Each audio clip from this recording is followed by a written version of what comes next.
तो आप सभी का स्वागत है सुरेंद्र मैथ 4.0 के यूट्यूब चैनल में। दोस्तों, आरपीएफ परीक्षा जो 16/2/2019 को हुई थी, इसका जो है थर्ड पाली का जो पेपर है, इसका जीएस का पार्ट आज हम लोग डिस्कस करने वाले हैं। तो चलिए स्टार्ट कर लेते हैं। पहला क्वेश्चन है, नर्मदा नदी का उद्गम स्थल कहाँ है? तो इसका जो करेक्ट आंसर हो जाएगा अमरकंटक पठार में स्थित है। नर्मदा नदी मध्य प्रदेश के अनूपपुर जिले में मैकाल पर्वत श्रृंखला के अमरकंटक पठार से निकलती है।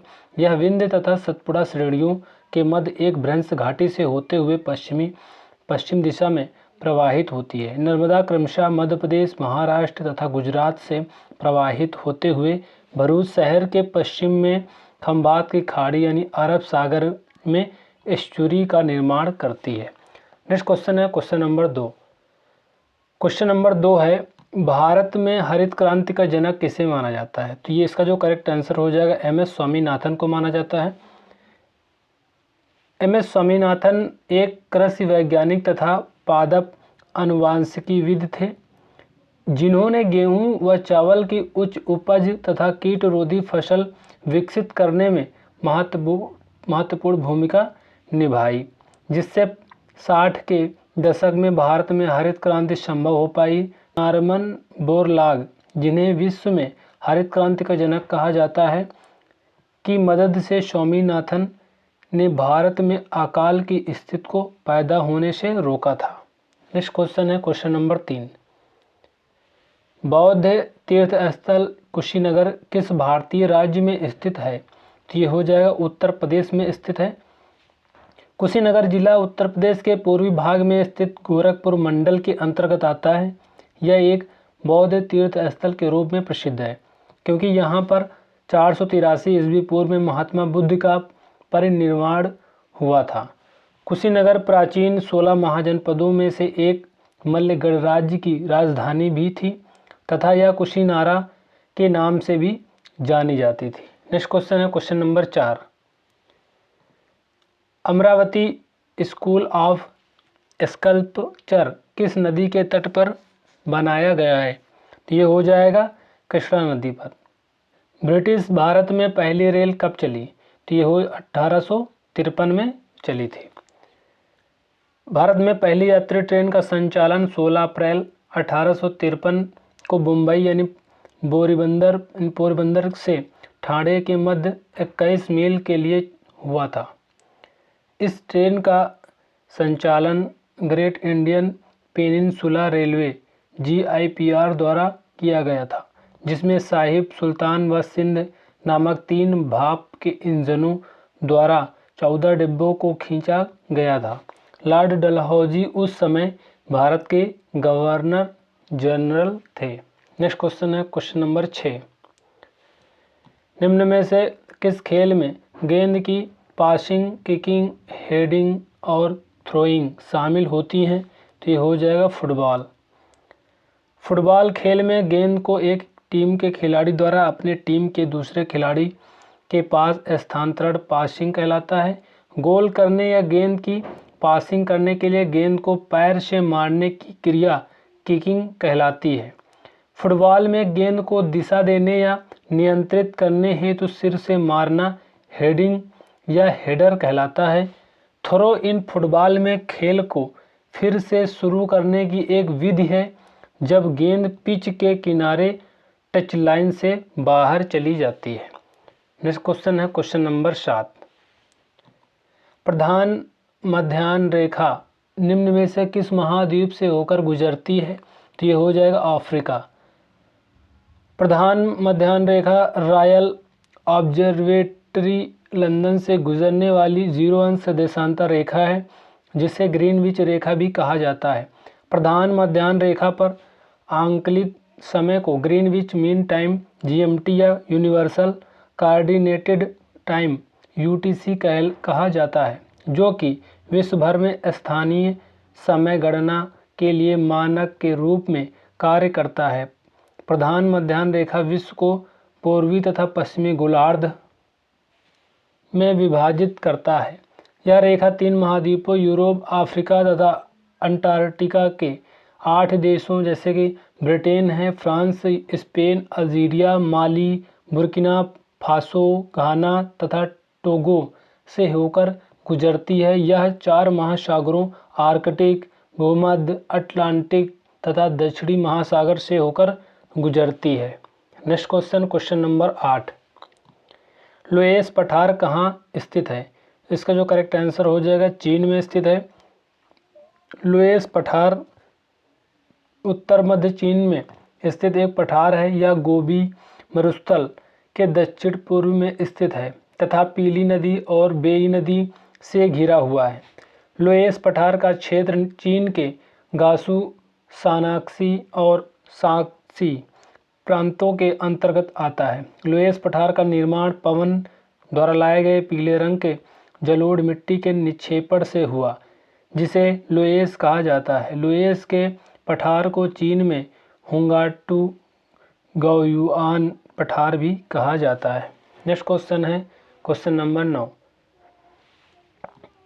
1793 में लॉर्ड कॉर्नवालिस ने अस्थाई बंदोबस्त कहाँ लागू किया? इसका जो करेक्ट आंसर हो जाएगा बंगाल हो जाएगा। अस्थाई बंदोबस्त या जमींदारी प्रणाली एक भू राजस्व व्यवस्था थी जिसे लॉर्ड कॉर्नवालिस ने 1793 ईस्वी में सर्वप्रथम बंगाल, बिहार तथा उड़ीसा में लागू किया था। बाद में इसे उत्तरी मद्रास प्रेसिडेंसी तथा वाराणसी जिले में भी लागू किया गया था। स्थायी बंदोबस्त में जमींदार को भूमि का स्वामी माना गया तथा उसे भू राजस्व वसूलने तथा उस राजस्व को ब्रिटिश सरकार को जमा करने की जिम्मेदारी सौंपी गई। इस व्यवस्था में भू राजस्व की दर निश्चित कर दी गई थी। नेक्स्ट क्वेश्चन है क्वेश्चन नंबर 10, वे संसाधन जिनका वर्षों तक उपयोग होने पर उनका क्षय हो जाता है कहलाते हैं। तो ये अनवीकरणीय संसाधन कहलाते हैं। प्राकृतिक संसाधनों को 2 श्रेणियों में बांटा जाता है, नवीकरणीय तथा अनवीकरणीय। ऐसे संसाधन जो शीघ्रता से नवीकृत या पुनः स्थापित हो जाते हैं उन्हें नवीकरणीय संसाधन कहते हैं, जैसे कि सौर ऊर्जा, पवन ऊर्जा, वन संसाधन, जल तथा बायोमास। अनवीकरणीय संसाधन ऐसे संसाधन हैं जिसका भंडार सीमित है और भंडार के समाप्त होने के पश्चात उन्हें नवीकृत होने में एक लंबा समय लग सकता है, जैसे जीवाश्म ईंधन, परमाणु ऊर्जा व खनिज। नेक्स्ट क्वेश्चन है क्वेश्चन नंबर 11, सभी समांतर किरणें खुरदुरी या असमतल सतह से टकराकर परावर्तित होने पर समांतर नहीं रहती, यह परावर्तन कहलाता है। तो ये हो जाएगा विसरित परावर्तन कहलाता है। प्रथम आंग्ल मराठा युद्ध के दौरान बंगाल का गवर्नर जनरल कौन था? तो एक हो जाएगा वारेन हेस्टिंग। प्रथम आंग्ल मराठा युद्ध 1775 ईस्वी से 1782 ईस्वी के मध्य ब्रिटिश ईस्ट इंडिया कंपनी तथा मराठा साम्राज्य के बीच लड़ा गया था। इस युद्ध के समय बंगाल के गवर्नर जनरल वारेन हेस्टिंग थे। युद्ध की शुरुआत सूरत की संधि 1775 ईस्वी के उल्लंघन से तथा अंत सालबाई की संधि 1782 ईस्वी से हुआ था। इस युद्ध में मराठा विजयी रहे थे। नेक्स्ट क्वेश्चन है क्वेश्चन नंबर 13, किस अनुच्छेद के तहत समान नागरिक संहिता यूसीसी को लागू किया गया है? तो ये हो जाएगा अनुच्छेद 44। समान नागरिक संहिता का उल्लेख भारत के संविधान के भाग 4वें में राज्य के नीति निर्देशक तत्व में अनुच्छेद 44 में किया गया है। इस अनुच्छेद में कहा गया है कि राज्य भारत के समस्त राज्य क्षेत्र में नागरिकों के लिए समान सिविल संहिता प्राप्त कराने का प्रयास करेगा। नेक्स्ट क्वेश्चन है क्वेश्चन नंबर 14, आवेशित वस्तु से अर्थ में आवेश के हस्तांतरण की प्रक्रिया क्या कहलाती है? तो ये हो जाएगा अर्थिंग कहलाती है। किसी विद्युत परिपथ को चालक द्वारा पृथ्वी से जोड़कर विद्युत परिपथ को कम प्रतिरोध का मार्ग प्रदान करना अर्थिंग कहलाता है। अर्थिंग द्वारा किसी उपकरण की सतह में दुर्घटनावश आवेश या विद्युत लीकेज को सीधे एक विद्युत तार द्वारा पृथ्वी में पहुंचा दिया जाता है, जिससे कि विद्युत उपकरण को खराब होने से तथा उसे संचालित करने वाले व्यक्ति को विद्युत झटके से बचाया जाता है। अर्थिंग में प्रयुक्त होने वाले तार का रंग पीला होता है। Tata iron and steel company limited TISCO इसका उदाहरण है निजी क्षेत्र का उदाहरण है। टाटा आयरन और स्टील कंपनी, जिसे टाटा स्टील कंपनी के नाम से जाना जाता है, एक निजी क्षेत्र की स्टील निर्माता कंपनी है। टाटा आयरन और स्टील कंपनी यानी TISCO की स्थापना वर्ष 1907 में जमशेद जी टाटा और दोराब जी टाटा के द्वारा जमशेदपुर यानी झारखंड में की गई थी। टाटा स्टील का मुख्यालय मुंबई में स्थित है। नेक्स्ट क्वेश्चन है क्वेश्चन नंबर 16। अनुमान की अवधारणा क्या दर्शाती है? तो ये हो जाएगा अनुमिति कहलाती है। अनुमिति अनुमान न्याय दर्शन का एक परिभाषिक शब्द है। प्रत्यक्ष द्वारा जिस वस्तु के अस्तित्व का ज्ञान न हो रहा हो उसका ज्ञान किसी अन्य प्रत्यक्ष वस्तु के आधार पर प्राप्त करना अनुमान कहलाता है। अनुमान में अप्रत्यक्ष वस्तु का ज्ञान प्रत्यक्ष वस्तु के माध्यम से करते हैं। अनुमान द्वारा प्राप्त ज्ञान को अनुभूति कहते हैं। जैसे कि धुआं के उपस्थित होने पर आग की उपस्थिति का अनुमान लगाना। अतः अनुमान के द्वारा जो ज्ञान प्राप्त होता है उसे अनुमिति कहते हैं। नेक्स्ट क्वेश्चन है क्वेश्चन नंबर 17। किस भारतीय राज्य में प्रसिद्ध हार्नबिल महोत्सव मनाया जाता है? तो ये हो जाएगा नागालैंड में। हार्नबिल महोत्सव का आयोजन प्रत्येक वर्ष दिसंबर के प्रथम सप्ताह में नागालैंड के कोहिमा में स्थित किसामा गांव में किया जाता है। हार्नबिल महोत्सव का आयोजन नागालैंड की समृद्ध सांस्कृतिक विरासत को संरक्षित व प्रदर्शित करने के लिए किया जाता है। इस महोत्सव का आयोजन वर्ष 2000 से नागालैंड राज्य सरकार द्वारा कराया जा रहा है, जिसमें राज्य की सभी जनजातियां भाग लेती हैं। इस महोत्सव का नाम हार्नबिल पक्षी के नाम पर रखा गया है, जो राज्य की जनजातियों के लोक कथाओं से प्रसिद्ध है। Next question question number 18। Madras राज्य का नाम बदलकर तमिलनाडु कब किया गया है? तो इसका जो करेक्ट आंसर हो जाएगा 1969। जुलाई 1967 में तत्कालीन मद्रास के मुख्यमंत्री CN अन्नादुरई द्वारा एक प्रस्ताव लाया गया, जिसके अनुरूप 14 जनवरी 1969 को मद्रास का नाम बदलकर तमिलनाडु कर दिया गया। तमिलनाडु की राजधानी मद्रास का नाम वर्ष 1996 में बदलकर चेन्नई कर दिया गया। क्वेश्चन नंबर 19 है कॉर्नर किक शब्द किस खेल से संबंधित है? तो इसका जो करेक्ट आंसर हो जाएगा फुटबॉल से संबंधित है। नेक्स्ट क्वेश्चन है क्वेश्चन नंबर 20। दक्षिण भारत की सबसे ऊंची चोटी क्या है? तो ये अनामुदी है, इसका करेक्ट आंसर हो जाएगा। दक्षिण भारत की सर्वोच्च चोटी अनामुदी है, जो केरल में अन्नामलाई पहाड़ी में स्थित है। इसकी ऊंचाई 2695 मीटर है तथा एर्नाकुलम तथा इडुक्की जिलों के अंतर्गत आती है। अनामुदी का शाब्दिक अर्थ हाथी का सिर होता है। अनामुदी को दक्षिण भारत का एवरेस्ट भी कहा जाता है।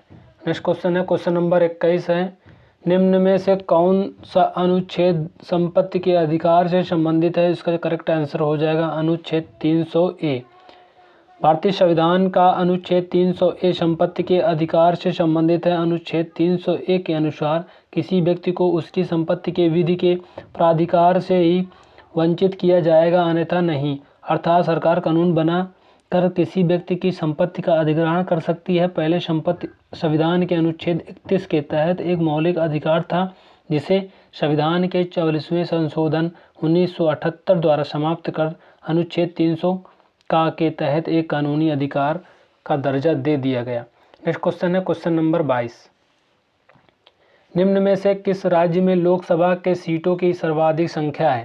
तो ये हो जाएगा उत्तर प्रदेश में। भारत के राज्यों में लोकसभा सीटों का आवंटन जनसंख्या के अनुपात में किया जाता है। जनसंख्या के अनुसार लोकसभा सीट की सीमा का निर्धारण परिसीमन कहलाता है, जो परिसीमन आयोग द्वारा प्रत्येक जनगणना के पश्चात किया जाता है। वर्तमान में परिसीमन का कार्य 44वें संविधान संशोधन द्वारा वर्ष 2026 तक रोक दिया गया है तथा सीटों का आवंटन वर्ष 1971 की जनगणना के आधारित है। लोकसभा सीटों के अनुसार शीर्ष 4 राज्य हैं। पहला है उत्तर प्रदेश। उत्तर प्रदेश में 80 सीटें हैं। महाराष्ट्र में 48, पश्चिम बंगाल 42 तथा जो है बिहार में 40। नेक्स्ट क्वेश्चन है क्वेश्चन नंबर 23। न्यूनतम मजदूरी की परिभाषा में निम्न में से क्या शामिल है? तो इसका जो करेक्ट आंसर हो जाएगा रोटी, कपड़ा और मकान। नेक्स्ट क्वेश्चन है क्वेश्चन नंबर 24। 1 किलोग्राम ईंधन के पूर्ण दहन से उत्पन्न ऊष्मीय ऊर्जा की मात्रा कहलाती है। तो ये हो जाएगा कैलोरी जनन मान कहलाती है। किसी ईंधन के 1 किलोग्राम मात्रा के जलने पर उत्पन्न ऊष्मीय ऊर्जा की मात्रा को उस ईंधन का कैलोरी जनन मान कहा जाता है। कैलोरी मान का मात्रक जूल प्रति किलोग्राम होता है। कैलोरी मान से किसी ईंधन की दक्षता का पता चलता है। नेक्स्ट क्वेश्चन है क्वेश्चन नंबर 25। प्रसिद्ध टेनिस खिलाड़ी राफेल नडाल किस देश से हैं? तो ये हो जाएगा स्पेन से हैं, जिन्हें टेनिस के सर्वकालिक महान खिलाड़ियों में से एक माना जाता है। नडाल क्ले कोर्ट में अपने अच्छे प्रदर्शन के लिए जाने जाते हैं। राफेल नडाल 22 ग्रैंड स्लैम जीतने वाले पहले खिलाड़ी थे, जिनकी बराबरी अब नोवाक जोकोविच यानी सर्बिया के रहने वाले हैं ने वर्ष 2023 के ऑस्ट्रेलियाई ओपन जीतने के साथ कर लिया है। राफेल नडाल ने वर्ष 2008 तथा वर्ष 2016 डबल में 2 ओलंपिक मेडल तथा 5 डेविस कप भी जीते हैं। वे टेनिस की एटीपी रैंकिंग में 209 सप्ताह तक पहले स्थान पर रहे हैं। नेक्स्ट क्वेश्चन है क्वेश्चन नंबर 26। भारतीय संविधान के किस अनुच्छेद के तहत जम्मू एवं कश्मीर को विशेष राज्य का दर्जा दिया गया है? तो ये हो जाएगा अनुच्छेद 370। अगस्त 2019 से पूर्व जम्मू और कश्मीर को संविधान के अनुच्छेद 370 के तहत विशेष राज्य का दर्जा प्राप्त था। अनुच्छेद 370 के अनुसार जम्मू और कश्मीर भारत के अंदर एक स्वायत्त राज्य था, जिसका अपना संविधान तथा अपना ध्वज था। 6 अगस्त 2019 को राष्ट्रपति के आदेश द्वारा अनुच्छेद 370 को निरस्त कर दिया गया। अनुच्छेद 370 फर्स्ट को छोड़कर तथा संसद से पारित जम्मू और कश्मीर पुनर्गठन अधिनियम 2019 द्वारा 31 अक्टूबर 2019 को जम्मू और कश्मीर 2 केंद्र शासित राज्यों जम्मू और कश्मीर तथा लद्दाख में विभाजित कर दिया गया। नेक्स्ट क्वेश्चन है क्वेश्चन नंबर 27। जी सुब्रमण्य अय्यर और आनंद चरलू ने 1884 में किस सभा की स्थापना की? तो ये हो जाएगा मद्रास महाजन सभा। मद्रास महाजन सभा की स्थापना 1884 ईस्वी में मद्रास में एम वीरा राघवाचारी, बी सुब्रमण्य अय्यर और आनंद पी चार्लू द्वारा किया गया था। इसकी स्थापना के समय पलवई रंगैया नायडू को अध्यक्ष के रूप में चुना गया था। मद्रास महाजन सभा तथा पूना सार्वजनिक सभा को कांग्रेस की पूर्ववर्ती संस्थाएं माना जाता है। इसकी स्थापना के समय लॉर्ड रिपन भारत के गवर्नर जनरल थे। नेक्स्ट क्वेश्चन है क्वेश्चन नंबर 28। किस रासायनिक अभिक्रिया में ऊष्मा उत्पन्न करने के लिए पदार्थ ऑक्सीजन के साथ प्रतिक्रिया करता है? ये हो जाएगा दहन। दहन एक रासायनिक अभिक्रिया है जिसमें ईंधन ऑक्सीजन के साथ प्रतिक्रिया कर ऊष्मा का उत्पादन करता है। दहन मुख्यतः 3 प्रकार का होते हैं: तीव्र, स्वतः तथा विस्फोट। द्रव्य पदार्थ के तेजी से जलने वो तीव्र दहन जैसे पेट्रोल। द्रव्य पदार्थ के बिना किसी प्रत्यक्ष कारण के जलने को स्वतः दहन जैसे फास्फोरस।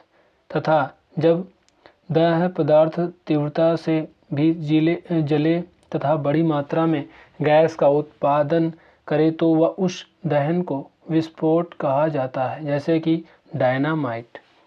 नेक्स्ट क्वेश्चन है क्वेश्चन नंबर 29। निम्न में से कहाँ पोर्ट वाइन का उत्पादन होता है? तो ये हो जाएगा पुर्तगाल में। पोर्ट वाइन एक फोर्टिफाइड शराब है जिसका उत्पादन पुर्तगाल के उत्तरी भाग में स्थित डोरी घाटी क्षेत्र में किया जाता है। पोर्ट वाइन को इस क्षेत्र में उगने वाले अंगूरों से बनाया जाता है जो स्वाद में मीठी तथा गहरे लाल या स्वर्णिम रंग की होती है। इसे बेचे जाने से पूर्व ओक बैरल में कई वर्षों तक रखा जाता है। इस वाइन का नाम पुर्तगाल के बंदरगाह शहर पोर्टो से लिया गया है, जहां से यह सदियों से निर्यात की जा रही है। नेक्स्ट क्वेश्चन है क्वेश्चन नंबर 30। भारत का मैग्ना कार्टा किसे कहा जाता है? तो ये हो जाएगा मौलिक अधिकार को। भूकंप के अति संभावित क्षेत्रों को क्या कहा जाता है? तो ये हो जाएगा सिस्मिक जोन। ऐसे भौगोलिक क्षेत्र जिसमें भूकंपीय गतिविधियां की उच्च संभावना होती है उन्हें सिस्मिक जोन या भूकंपीय क्षेत्र कहते हैं। भूकंपीय क्षेत्रों को पिछले भूकंपों की आवृत्ति तथा परिमाण के आधार पर परिभाषित किया गया है। भूकंपीय क्षेत्रों के पहचान द्वारा उस क्षेत्र की इमारतों तथा आधारिक संरचना की डिजाइन को दृढ़ बनाने में मदद मिलती है। नेक्स्ट क्वेश्चन है क्वेश्चन नंबर 32। विश्व बैंक द्वारा अत्यधिक निर्धनता को कैसे परिभाषित किया गया है? तो इसका जो करेक्ट आंसर हो जाएगा 1.90 मिलियन प्रतिदिन से कम में निर्वाह करने वाले लोग। क्वेश्चन नंबर है 33 नंबर है। अंडे देने वाले जानवर कहलाते हैं, तो ये कहलाते हैं ओविपरस। ऐसे जीव जो अपने भ्रूण का विकास शरीर से बाहर करने के लिए अंडे देते हैं उन्हें अंडज कहा जाता है। प्रजनन की यह विधि पक्षियों, सरीसृपों, उभयचरों, मछलियों, कीड़ों और कुछ स्तनधारियों मोनोट्रीम द्वारा अपनाया जाता है। अंडजस्तनी जीवों में एकिडना व प्लेटिपस प्रमुख रूप से आते हैं। एक अंडा विकासशील भ्रूण के लिए सुरक्षित वातावरण तथा पोषक तत्व प्रदान करता है। Next question question number 34। संसदीय व्यवस्था में सरकार का मुखिया कौन होता है? तो ये हो जाएगा प्रधानमंत्री। निम्न में से किस खिलाड़ी को राजीव गांधी खेल रत्न पुरस्कार 2018 से सम्मानित किया गया? तो ये हो जाएगा सैखोम मीराबाई चानू। मेजर ध्यानचंद खेल रत्न पुरस्कार, जिसे पहले राजीव गांधी खेल रत्न पुरस्कार के नाम से जाना जाता था, खेल के क्षेत्र में दिया जाने वाला सर्वोच्च पुरस्कार। यह पुरस्कार भारत सरकार और खेल विभाग द्वारा प्रत्येक वर्ष 29 अगस्त राष्ट्रीय खेल दिवस के दिन को उन खिलाड़ियों को प्रदान किया जाता है जिन्होंने 4 वर्षों की अवधि में किसी खेल में उत्कृष्ट प्रदर्शन किया हो। खेल रत्न पुरस्कार के साथ 25 लाख रुपए नगद पुरस्कार भी दिए जाता है। वर्ष 2018 में राजीव गांधी खेल रत्न पुरस्कार सैखोम मीराबाई चानू को दिया गया तथा वर्ष 2022 के लिए मेजर ध्यानचंद खेल रत्न पुरस्कार टेबल टेनिस के खिलाड़ी शरत कमल अचंता को प्रदान किया गया। नेक्स्ट क्वेश्चन है क्वेश्चन नंबर 36। भारतीय संविधान का अनुच्छेद 124 किससे संबंधित है? तो ये हो जाएगा उच्चतम न्यायालय की स्थापना एवं गठन से संबंधित है। नेक्स्ट क्वेश्चन है क्वेश्चन नंबर 37। कलकत्ता विश्वविद्यालय से स्नातक की डिग्री प्राप्त करने वाली पहली महिला निम्न में से कौन थी? तो ये हो जाएगा कदम्बनी गांगुली। कदम्बनी गांगुली कलकत्ता विश्वविद्यालय से स्नातक की डिग्री प्राप्त करने वाली पहली महिला थी। इनके साथ चंद्रमुखी बसु भी कलकत्ता विश्वविद्यालय से स्नातक हुई थी। कदम्बनी गांगुली ने 1886 ईस्वी में कलकत्ता मेडिकल कॉलेज से मेडिकल डिग्री प्राप्त की तथा वह की पहली महिला डॉक्टर बनी। कदम्बनी गांगुली भारतीय राष्ट्रीय कांग्रेस सत्र को संबोधित 1890 कलकत्ता करने वाली पहली महिला थी। नेक्स्ट क्वेश्चन है क्वेश्चन नंबर 38। निम्न में से कौन सी झील विशाल झीलों के समूह में शामिल नहीं है? तो इसका जो करेक्ट आंसर हो जाएगा अथाबस्का झील। नेक्स्ट क्वेश्चन क्वेश्चन नंबर 39 है। 1895 में दक्षिण अफ्रीका में नटाल कांग्रेस की स्थापना किसने की थी? तो इसका जो करेक्ट आंसर हो जाएगा महात्मा गांधी ने की थी। नटाल इंडियन कांग्रेस की स्थापना महात्मा गांधी द्वारा दक्षिण अफ्रीका के डरबन शहर में 22 अगस्त 1894 को किया गया था। स्थापना के समय इस संगठन के सचिव महात्मा गांधी तथा अध्यक्ष अब्दुल्ला हाजी आदम जवेरी दादा अब्दुल्ला थे। नटाल इंडियन कांग्रेस की स्थापना दक्षिण अफ्रीका के भारतीयों के साथ हो रहे बड़े भेदभाव के खिलाफ आवाज़ उठाने के लिए की गई थी। नेक्स्ट क्वेश्चन है क्वेश्चन नंबर 40। धातुओं का वह गुण क्या कहलाता है जिसके द्वारा इन्हें पीट कर पतली शीट का रूप दिया जाता है? उनकी यह विशेषता क्या कहलाती है? तो ये आघात वर्धनीयता कहलाती है। धातुओं का वह गुण जिसके द्वारा इन्हें पीट कर पतली चादरों के रूप में परिवर्तित किया जाता है, इसे आघात वर्धनीयता कहते हैं। आघात वर्धनीय धातुओं के उदाहरण हैं जैसे सोना है, चांदी, तांबा। इसी प्रकार धातुओं का वह गुण जिसके द्वारा उन्हें खींचकर पतले तार में बदला जाता है उसे तन्यता कहते हैं। तन्य धातु के कुछ उदाहरण जैसे कि एल्यूमिनियम है और तांबा है। नेक्स्ट क्वेश्चन है क्वेश्चन नंबर 41। निम्न में से किस संवैधानिक संशोधन का संबंध वस्तु एवं सेवा कर यानी जीएसटी से है? तो ये हो जाएगा 101वां संशोधन। देश में भिन्न वस्तु एवं सेवा कर लगने वाले कर की दर में एक रूपता लाने के लिए वर्ष 2014 में 122वां संविधान संशोधन में लाया गया था। यह विधेयक अगस्त 2016 में लोकसभा व राज्यसभा द्वारा पास किया गया तथा 8 सितंबर 2016 को राष्ट्रपति की स्वीकृति मिलने के बाद यह 101वें संविधान संशोधन कानून के रूप में स्थापित हुआ। इस संशोधन द्वारा संविधान के अनुच्छेद 279A जोड़ा गया जिसके द्वारा जीएसटी परिषद का निर्माण किया गया जो विभिन्न वस्तु व सेवा पर जीएसटी कर की दर निर्धारण हेतु अनुशंसा करता है। नेक्स्ट क्वेश्चन है क्वेश्चन नंबर 42। दौड़ प्रतिस्पर्धा के निम्न में से किस वर्ग में बैटन एक्सचेंज शामिल होता है? तो इसका जो करेक्ट आंसर हो जाएगा 4x100 मीटर रिले में। नेक्स्ट क्वेश्चन है क्वेश्चन नंबर 43। बुग्याल जो कि उच्च पर्वतीय मैदान होते हैं किस राज्य में पाए जाते हैं? उत्तराखंड करेक्ट आंसर हो जाएगा। उत्तराखंड राज्य में हिमालय में ऊंचाई पर पाए जाने वाले अल्पाइन चारागाह भूमि या घास के मैदान को बुग्याल कहा जाता है। आमतौर पर बुग्याल मैदान हिम रेखा तथा वृक्ष रेखा के मध्य 4000 मीटर से 3300 मीटर पाया जाता है। सर्दी के मौसम में इन मैदानों पर बर्फ जमी होती है तथा गर्मियों में इनका उपयोग आदिवासी चरावाहे अपने मवेशियों को चराने के लिए करते हैं। क्वेश्चन नंबर 44 है। सतलुज नदी भारत में किस दर्रे से होकर आती है? तो इसका जो करेक्ट आंसर हो जाएगा सिपकिला दर्रा। सतलुज नदी तिब्बत में मानसरोवर झील तथा कैलाश पर्वत के पास स्थित राक्षसताल झील से निकलती है जहां इसे लैंगचेन खबाब के नाम से जाना जाता है। सतलुज नदी हिमाचल प्रदेश में किन्नौर जिले में स्थित सिपकिला दर्रे से होकर भारत में प्रवेश करती है। सतलुज नदी पंजाब में हरिके के निकट ब्यास नदी से तथा पाकिस्तान में के बहावलपुर के निकट में चिनाब नदी से मिलती है जिसके बाद यह पंजनाद के नाम से जानी जाती है। पंजनाद मिठानकोट के पास सिंधु नदी से मिलती है। नेक्स्ट क्वेश्चन है क्वेश्चन नंबर 45। निम्न में से किस खेल में फ्लोर एक्सरसाइज भी सम्मिलित होती है? तो ये हो जाएगा जिम्नास्टिक में। निम्न में से क्या ऊर्जा के गैर परंपरागत स्रोतों में से नहीं है? तो इसका जो करेक्ट आंसर हो जाएगा कोयला हो जाएगा। ऊर्जा के परंपरागत स्रोत जैसे ऊर्जा के अनवीकरणीय स्रोत जो सीमित या मात्रा में उपलब्ध होते हैं जैसे कोयला, गैस, पेट्रोलियम। ऊर्जा के गैर पारंपरिक स्रोत जैसे ऊर्जा के नवीकरणीय स्रोत जो असीमित मात्रा में उपलब्ध होते हैं।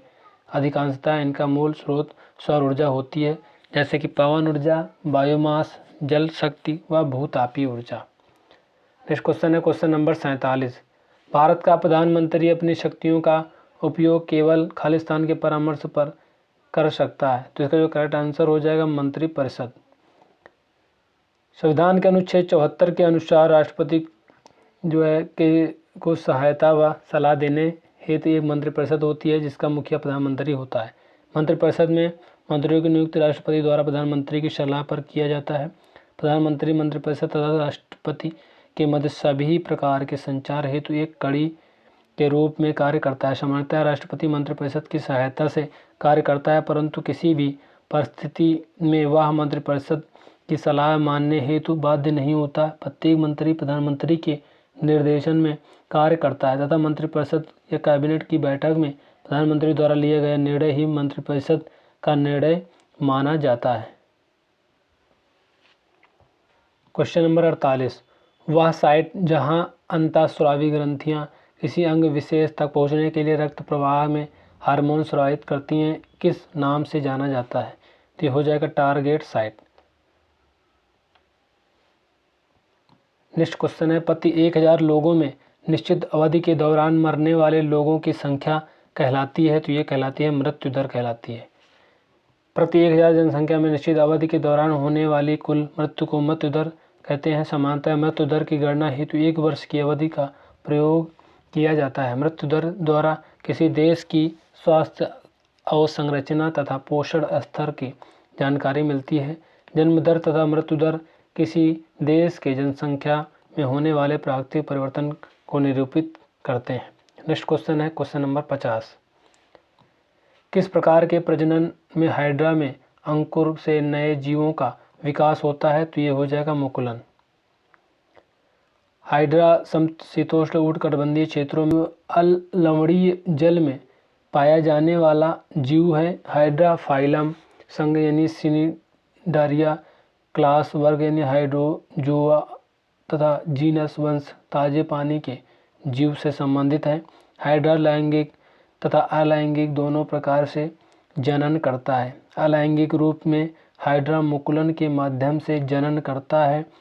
मुकुलन के एक वयस्क हाइड्रा के शरीर पर कली विकसित होती है जो थोड़ा परिपक्व होने के पश्चात वयस्क हाइड्रा से अलग हो जाती है, जिससे एक नए हाइड्रा का जन्म होता है।